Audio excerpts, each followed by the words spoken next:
algo frente a nosotros que nos detiene el paso, algo como un Goliat. Cuando usted escucha ese nombre, Goliat, ¿qué imagen mental produce ese nombre en el estudiante de la Biblia? ¿Un obstáculo fácil de ignorar? No. Tan solo el nombre, Goliat, impacta una imagen automática en el estudiante de la Biblia. La imagen de un poderoso contrincante. De un contrincante que si no logramos vencer, él nos va a vencer. ¿Cómo qué? Hasta Goliat pudiera ser, en el caso de algunos, la personalidad de otros cristianos en la congregación. Cristianos con los que se nos hace difícil llevarnos. Quizás con algunos que choquemos y que peligrosamente nos lleva a concluir que tal vez nos cambiamos de congregación, ¿no? ¿Ve el peligro? No pretendo yo esta tarde hacer una lista de todas las posibilidades, todos los Goliats que nosotros tengamos que enfrentar. Pero Goliat será esto, en pocas palabras: cualquier situación que esté enfrentando ahora mismo o que pueda enfrentar mañana y que rete su relación con Jehová y que amenace su progreso. Primero de Samuel 17:1. Y los filisteos se pusieron a juntar sus campamentos para la guerra. Cuando se hubieron juntado en Soco, que pertenece a Judá, entonces se pusieron a acampar entre Soco y Azekah en Efes-Damín. En cuanto a Saúl y los hombres de Israel, ellos se juntaron y se pusieron a acampar en la llanura baja de Ela, y fueron poniéndose en orden de batalla para su encuentro con los filisteos. Ya sabemos que la nación filistea había sido enemigo de la nación de Israel, y parece que en este encuentro, por los lugares geográficos, cuando consultamos los mapas, aprendemos que estaban a unos cuantos kilómetros de la ciudad capital de Jerusalén, y vemos que efectuarían un encuentro bélico, una guerra. Y también apreciamos que cada uno se puso a acampar en lugares estratégicos para el encuentro bélico. Dice que los israelitas se pusieron en orden de batalla: flanco de puntera, retaguardia, flanco izquierdo y flanco derecho, justo allí en una colina. Note que dice que los filisteos estaban de pie sobre la montaña de este lado, en el versículo 3, y los israelitas estaban de pie sobre la montaña de aquel lado, con el valle entre ellos. Claro, en aquel tiempo, los jefes, los comandantes, se ponían en los lugares más altos, porque desde esos lugares más altos podían ver cómo, por medio de señales, dar instrucciones para que los ejércitos atacaran los lugares menos protegidos. Y desde allí, desde lugares altos, daban los comandantes las instrucciones, y los que estaban allí en el terreno de guerra, en el valle, podían distinguir esas instrucciones y atacar. Parecía un encuentro más. Los israelitas y los filisteos habían tenido muchos encuentros anteriores. Los israelitas sabían que iba para la guerra, pero no sabían lo que iban a enfrentar. Versículo 4. Y empezó a salir de los campamentos de los filisteos un campeón por nombre Goliat, de Gat, de una altura de 6 codos y un palmo. Ahora, ellos no sabían qué iban a enfrentar, y de pronto salen al frente, en el valle, un hombre de un tamaño colosal. Este hombre mide 6 codos y un palmo, que traducido, dice la obra Perspicacia para entender las Escrituras, que es equivalente a 9 pies, 6 pulgadas y media. Sabemos que hay personas altas. Los jóvenes aquí que gustan del baloncesto saben que hay jugadores que miden 7 pies, pero son así de delgaditos, ¿verdad? Este hombre mide 9 pies, 6 pulgadas y media, pero dice el texto que es un campeón. Este hombre tiene un cuerpo, una musculatura, una talla impresionante. ¿Por qué de pronto esa información en las Escrituras? Porque entre otras cosas nos ayuda a apreciar que en la vida los problemas muchas veces surgen así. Salió al trabajo, va camino en la carretera y de pronto un accidente, cuando menos lo esperaba. Ahora llaman a su esposa, a sus hijos, usted está en el hospital enfrentando una situación delicada de salud. O está usted en su casa y de repente escucha que ha habido un incendio en la escuela donde está su niña. Hay problemas que se presentan así.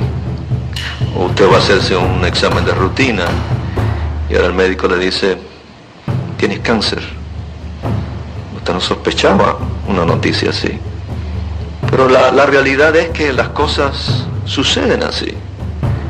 Los israelitas no esperaban que de repente un hombre de esa estatura se presentara en la escena, y ahora la Biblia empieza a darnos detalles que nos ayuda a apreciar que cuando los problemas se presentan pueden ser difíciles de visualizar, pueden parecer que no tienen solución o que no podremos enfrentarnos a ellos con éxito. Vamos a seguir viendo cómo se describe a este campeón de 9 pies, 5 pulgadas y media. Versículo 5. Y había sobre su cabeza un yelmo de cobre. Así que tenía un protector que se hacía de un material de cobre que protegía su cabeza. La cabeza de un campeón, un hombre de ese tamaño, tenía que ser un yelmo sumamente ancho y grueso. Y llevaba puesta una cota de malla de escamas superpuestas. Y el peso de la cota de malla era de 5.000 ciclos de cobre. Tenía una especie de chaleco, así como mi chaqueta, pero de escamas superpuestas, como las escamas de un pez, de cobre también. Y eso protegía sus pectorales, su pecho, sus bíceps, su espalda, y dice inclusive el peso de esa chaqueta: 126 libras, que es el equivalente a 5.000 ciclos de cobre. Ahora, yo no estoy diciendo que este hombre levantaba 126 libras, porque algunos de nosotros podemos levantar un saco de arroz o de maíz que pese 100 libras. No. Él tenía un traje que pesaba 126 libras, y con ese traje él se movía cómodo y estaba listo para tener enfrentamientos cuerpo a cuerpo. Eso dice algo de su musculatura, ¿no? Y había grebas de cobre más arriba de sus pies para proteger esta parte de la pantorrilla que es tan dolorosa si uno se da un golpe o recibe un golpe. Y una jabalina de cobre entre sus hombros, que eran piezas como si fueran lanzas pero más cortas, que se utilizaban a distancias cortas. Se amarraban a la muñeca, algunas de ellas, con cuero, y se tiraban a distancias cortas y se recogían otra vez para seguirlas usando. No es parecida a la jabalina que se usa en las competiciones de las Olimpiadas hoy en día. Era otro tipo de instrumento de guerra. Tenía una de esas entre sus hombros y el asta de madera de su lanza. ¿Usted sabe cómo se llama al palo donde se pone la bandera? Un asta. Imagínese la altura que tenía esta pieza de madera, cuando dice que el asta de madera de su lanza era como el enjulio de los obreros del telar. Bueno, en aquella época se hacía mucho tejido, como se hace todavía en algunos países de Sudamérica, y se utilizaba una viga pesada, muy pesada. Bueno, pues este hombre cogía esta asta con su mano, y la hoja de la lanza pesaba 600 ciclos de hierro, que es equivalente a 15 libras. La hoja. Piense en el cuchillo que usted tiene en casa, el cuchillo más pesado que usted tenga. ¿Qué pesa más, el mango o la hoja del cuchillo? El mango pesa mucho más, ¿verdad? Pues la hoja pesaba 15 libras. ¿Cuánto pesaría esa lanza que él manejaba con gran habilidad? Ahora, dice además que llevaba un escudero que marchaba delante de él. ¿Por qué tantos detalles? Pudo simplemente haber dicho que apareció un campeón que se llamaba Goliat, de Gat. Probablemente el nombre Goliat pudiera ser el nombre dado a la ciudad de donde venía, o quizás era el nombre de una familia o un mercenario que recibía dinero por participar en batallas. Como quiera que sea, la Biblia da muchos detalles específicos sobre Goliat. ¿Cuál es el sentimiento que produce la salida de este hombre en una batalla? Claro, nosotros no somos soldados, pero ¿qué sentimiento produce cuando alguien así da un paso al frente? ¿No está sugiriendo que es contra él que tenemos que enfrentarnos? Bueno, la amenaza no se acabó con eso. No ha abierto la boca todavía Goliat. Cuando abra la boca, la abre con una seguridad aplastante. Versículo 8. Entonces se detuvo y se puso a gritar a las líneas de batalla de Israel y a decirles: ¿para qué salen a ponerse en orden de batalla? ¿No soy yo el filisteo y ustedes siervos que pertenecen a Saúl? Escójanse un hombre y baje él a mí. Si él puede pelear conmigo y de veras me derriba, entonces tendremos que hacerlos siervos de ustedes, pero si yo mismo puedo más que él y de veras lo derribo, entonces ustedes tienen que hacerse siervos nuestros y tendrán que servirnos. Y el filisteo siguió diciendo: yo mismo de veras desafío a las líneas de batalla de Israel este día. Denme un hombre y peleemos. Está fuerte, porque habla con mucha seguridad y está respaldado por un gran armamento. Y la primera cosa que dice, lo primero que dice es: ¿para qué salen a ponerse en orden de batalla? No pierdan el tiempo. ¿Cómo se les ocurre pensar que yo puedo ser vencido? ¿Para qué pierdes el tiempo? Piensa en nuestra aplicación y dónde habíamos dejado nuestro hilo de pensamiento hace unos minutos atrás. Usted se enfrenta a pruebas muchas veces que usted no puede determinar de antemano. Algunas de las pruebas que nuestros hermanos se enfrentan tienen que ver con la honradez, con una tentación sexual que simplemente se presenta así,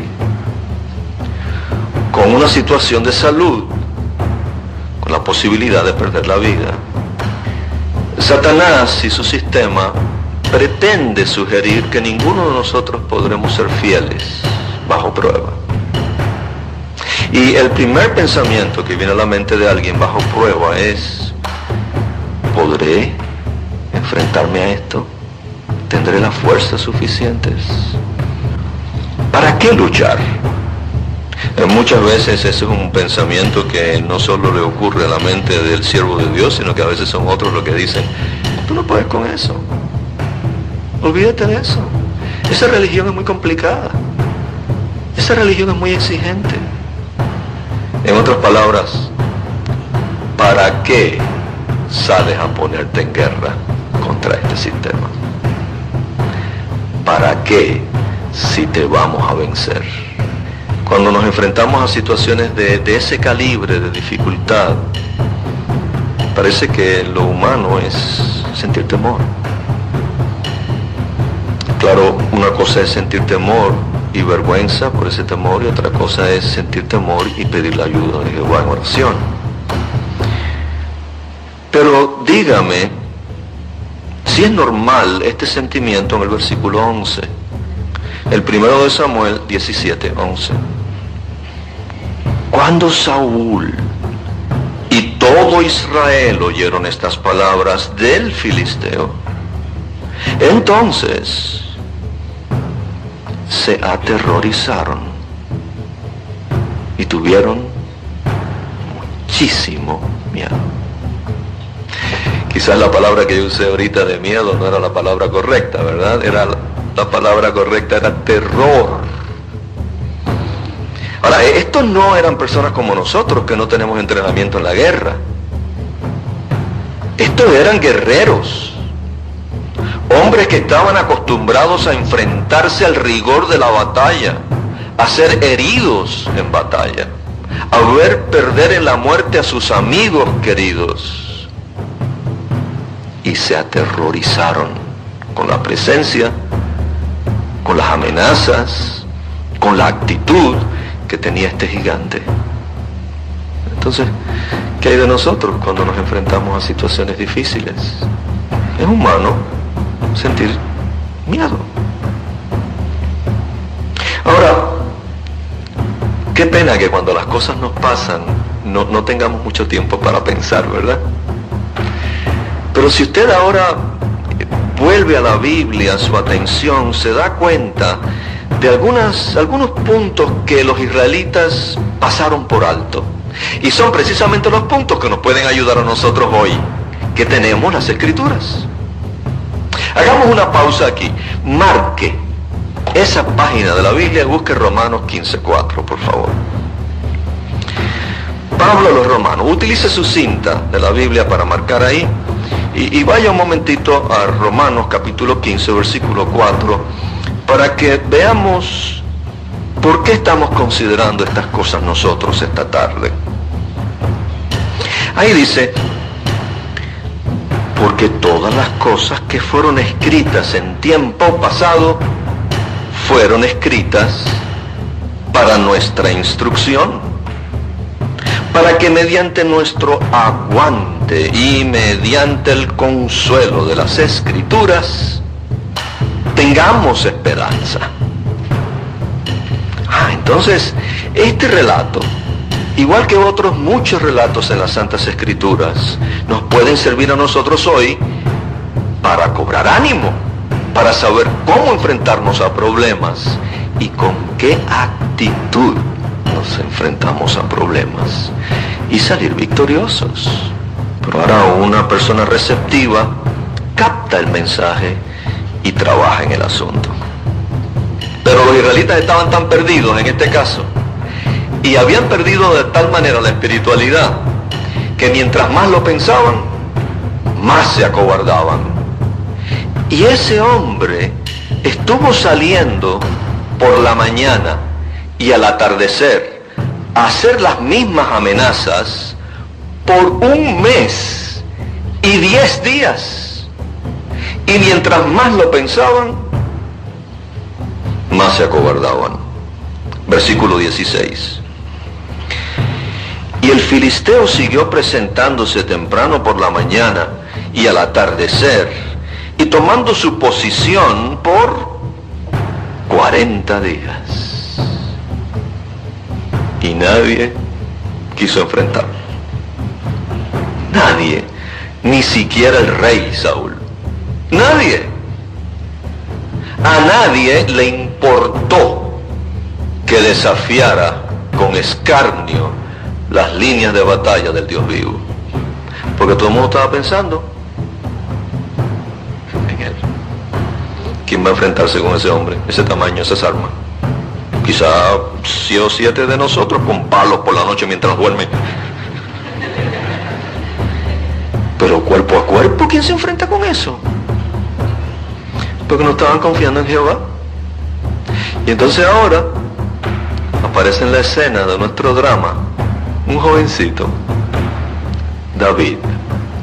Un jovencito que la Biblia lo describe como un muchacho de hermosos ojos, rubicundo y de apariencia muy atractiva. Su padre le dice que lleve unas porciones de queso a sus hermanos, y entonces cuando se está acercando al campamento escucha lo que está pasando. Y tan pronto lo escucha, dice, pero es que eso no se puede hacer. Ese hombre no puede hacer eso. Él no puede desafiar a Jehová. Yo voy a ir contra él. No había espejo en ese tiempo. Digo, pregunto yo si no había espejo, porque está bien, tenía hermosos ojos y era rubicundo y de hermosa apariencia. Muy bien, muy guapo, pero ¿sirve eso para algo cuando hablamos de enfrentarse a un hombre de guerra? Pero David tenía la motivación correcta. Y lo que hace ahora es una gran lección para nosotros. Aquí en la escena del drama, se ve que traen a David hasta el rey, porque el rey supo lo que David estaba diciendo. Versículo 31.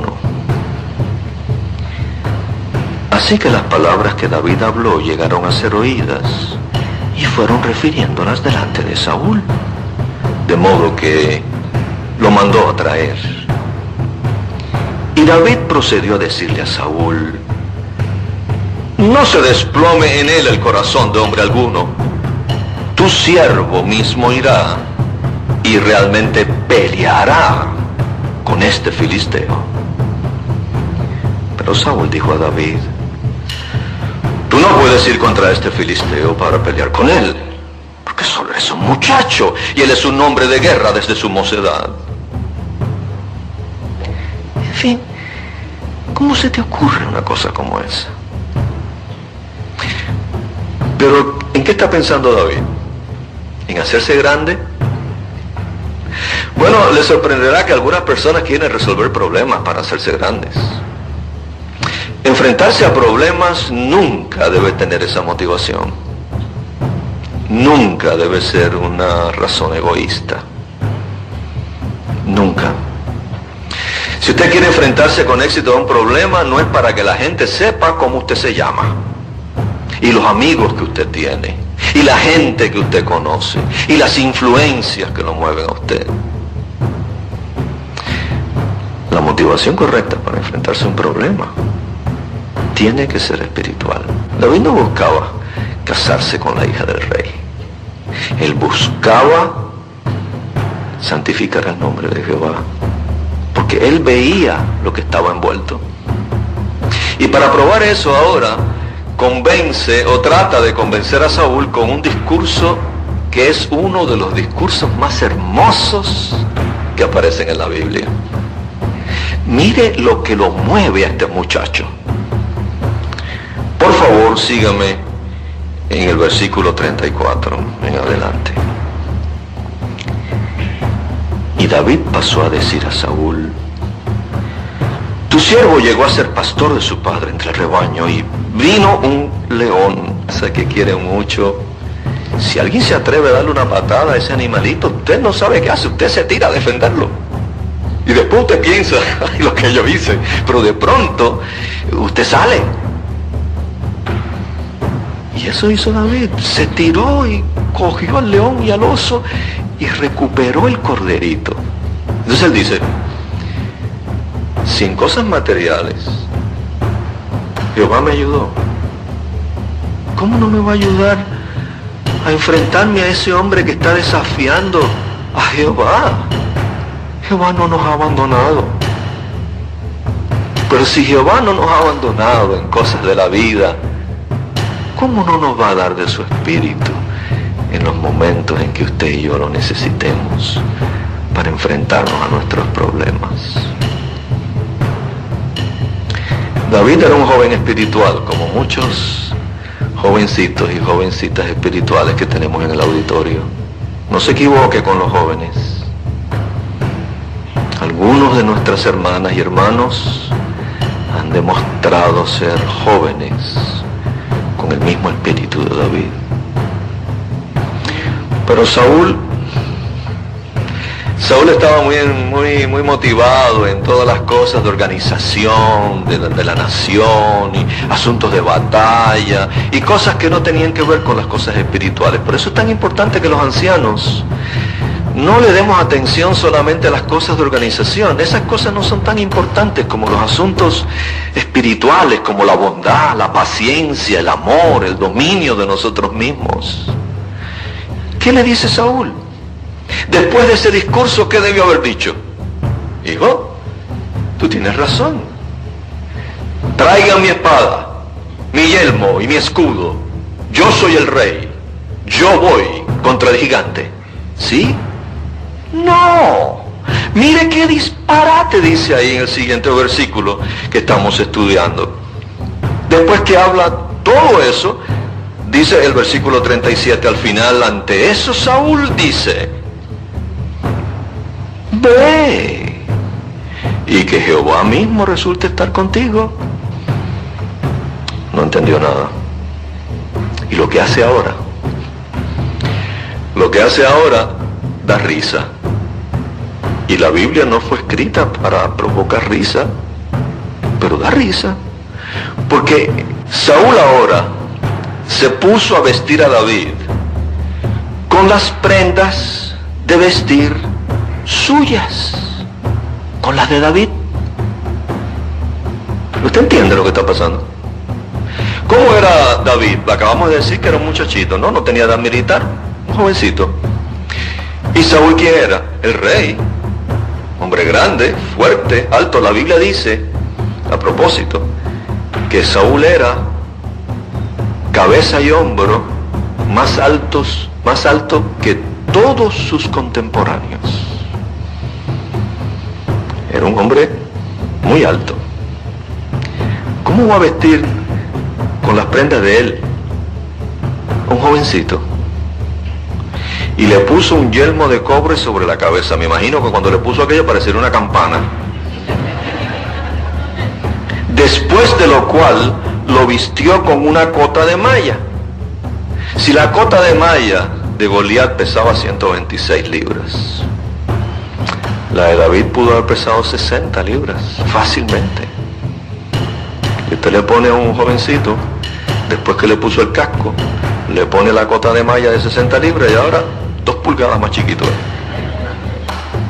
Entonces David se ciñó la espada de aquel, ahora le puso la espada de Saúl. Las espadas se hacían a la medida. La empuñadura de la mano es distinta en cada persona. Y a los reyes le hacían las espadas a la medida, inclusive a veces con piedras preciosas. Cuando la puso, trató de andar, pero no pudo. Claro, pobrecito.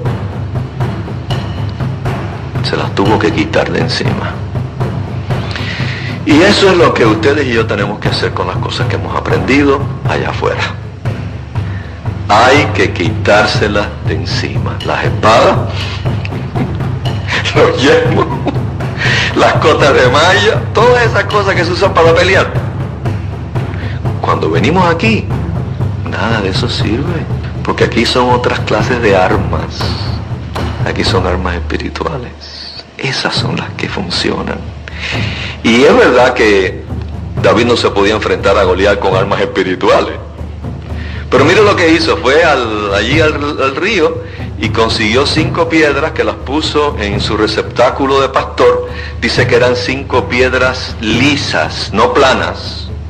Porque si usted tira una piedra plana, ¿alguien aquí ha tirado piedras alguna vez? No me imaginé, casi nadie dice que tira piedra. Pero usted tira una piedra plana, la lanza y la piedra se desvía. Pero piedras lisas, dice la obra Perspicacia, que tal vez del tamaño de una naranja pequeña, la puso en su onda. Y él era un experto con la onda. Pero se preparó. Él no se puso allí frente al gigante. Yo te aviso cuando. Un rayo, un terremoto, una inundación, algo. Ya. Hello. No. Pero a veces lo que uno hace, a veces uno no se da cuenta que para enfrentarse a su problema uno tiene que hacer algo, tiene que investigar, tiene que poner principios que son como piedras, sólidos en nuestra mente, en nuestro corazón. Tenemos que llevar una resolución de vencer esa situación, vencer ese vicio, esa tendencia, controlar la televisión, controlar la computadora, controlar nuestras palabras, nuestros ojos. Hay que hacer algo. Y entonces se enfrentó a Goliat. Nota el versículo 43. Ya frente a él, el filisteo le dice: ¿soy yo un perro para que vengas a mí con callados? Recuerde que los pastores usaban los callados, que son esas piezas largas, como si fueran un bastón, que doblaban así, porque muchas veces cogían a las ovejitas cuando caían en hoyos, a veces le daban suavecito para guiarlas por el camino. Pero no piensa en ovejas. Goliat piensa en perros, porque todo lo que tiene en su mente son cosas carnales.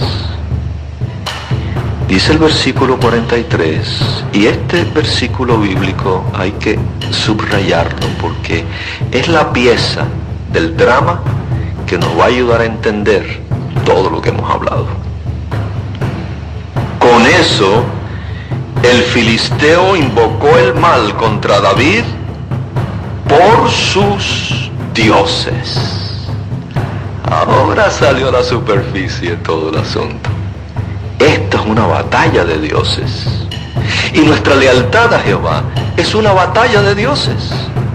O estamos a favor de Jehová y confiamos completamente en la fuerza que Él nos suministre, o nos vencerá Goliat y caeremos en la adoración falsa. No hay otra cosa. Otra vez la motivación de David en el versículo 45. A su vez, David dijo al filisteo: tú vienes a mí con una espada y con una lanza y con una jabalina, pero yo voy a ti con el nombre de Jehová de los ejércitos, el Dios de las líneas de batalla de Israel, a quien tú has desafiado con escarnio. Este día Jehová te entregará en mi mano, y yo ciertamente te derribaré y te quitaré la cabeza. Y ciertamente daré los cadáveres del campamento de los filisteos este día a las aves de los cielos y a las bestias salvajes de la tierra. Y personas de toda la tierra sabrán que existe un Dios que pertenece a Israel.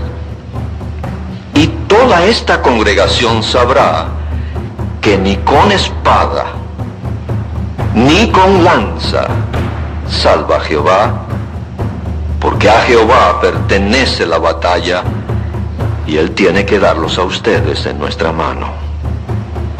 Si recordáramos eso, a Jehová pertenece mi batalla, tu batalla, la batalla de tus hijos y de los que tú quieres. Sin Jehová, sin su espíritu, ninguno de nosotros podría estar en pie. Quedaríamos aterrorizados y con muchísimo miedo. Pero ¿no es animador saber que nuestra pelea no es solo nuestra? Que Jehová va a ayudarnos y que nuestra adoración está implicada en cada problema que enfrentamos todos los días. Y qué interesante el resumen que hace de este drama bíblico el versículo 50. Porque recuerde que aquella onda salió a una velocidad, mire, para que tenga una idea a qué velocidad salió la piedra por la onda, casi todos nosotros hemos visto alguna vez jugadores de béisbol lanzar la pelota.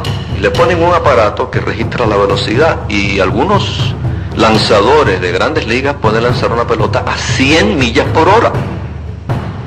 100 millas por hora es la velocidad que sale una bala de un revólver calibre 22.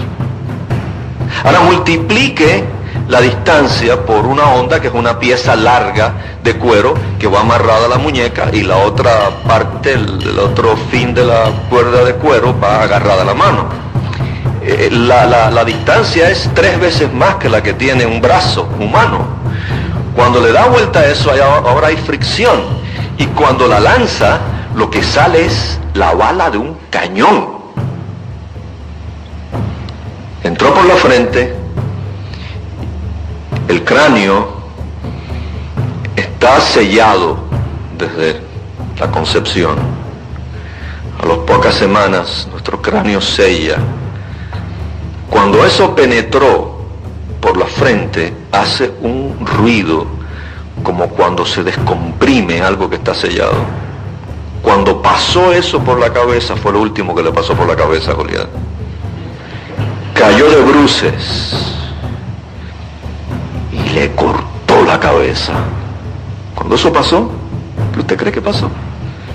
Los israelitas cogieron fuerza de repente, apretaron las espadas y se lanzaron gritando contra los filisteos. Y los filisteos se le hacía agua a las rodillas, soltaron lo que tenían y solo podían pensar en correr por su vida. Un hombre dio fuerzas a todo un ejército. Puede que usted no lo sepa, pero cada vez que usted es fiel, usted le da fuerzas a toda una congregación, porque el buen ejemplo tiene un tremendo impacto. Y cuando usted supera un problema y se enfrenta a la muerte de su padre o su madre o un hijo o una esposa y se mantiene firme y fiel, usted le da fuerzas a toda la congregación.